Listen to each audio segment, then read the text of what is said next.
रोग समाधान में आपका स्वागत है। आज हम आपको काली खांसी के बारे में कुछ घरेलू उपाय बताएंगे। यह उपाय काफी वैद्यों से सलाह करके ही आपको बताए जा रहे हैं। तो इसको काली खांसी को अंग्रेजी में व्हूपिंग कफ कहते हैं, इसे कुकर खांसी भी कहते हैं। यह एक बहुत ही संक्रामक बीमारी है जो कि बोर्डेटेला पर्ट्यूसिस बैक्टीरिया से उत्पन्न होती है।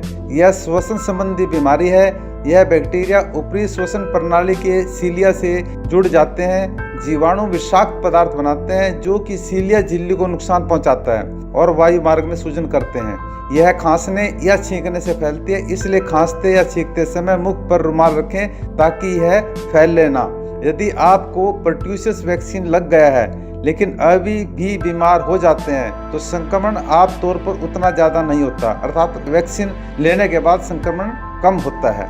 लक्षण: लगातार आवाज के साथ बहुत तेज खांसी, तीव्र खांसी के साथ कुत्ते के खांसने जैसी आवाज, खांसी के दौरान या बाद में उल्टी होना, खांसी के दौरे होने के बाद थकावट आदि कुछ लक्षण हैं जिससे आप अनुमान लगा सकते हैं कि इसको काली खांसी है।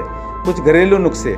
नंबर 1, कंजा, बड़ी पीपली, छोटी पीपली, बड़ी हर्ड, चारों एक एक नग, नमक 4 रत्ती, बांस के पत्ते 2.5, सबको कूटकर 125 ग्राम पानी में मिट्टी के बर्तन में पकाएं। चौथाई पानी रहने पर उतार लें, छानकर मिट्टी के बर्तन में रख लें।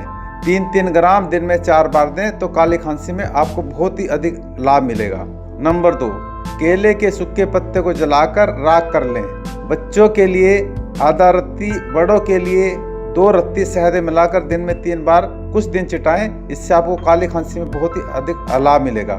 नंबर 3, भटकटाया के रेशों को इकट्ठा करके छाया में सुखा लीजिए। भटकटाया, इसको पसर कटीली भी कहते हैं, जिसमें बैंगनी फूल लगते हैं और फूलों के बीच में केसर जैसे पतले पतले रेशे होते हैं। इसकी मात्रा 2 रत्ती 3 ग्राम मधु में मिलाकर चटाएं। छोटे बच्चे को 30 से 60 मिलीग्राम तक दें। दिन में 5 से 6 बार चटाएं।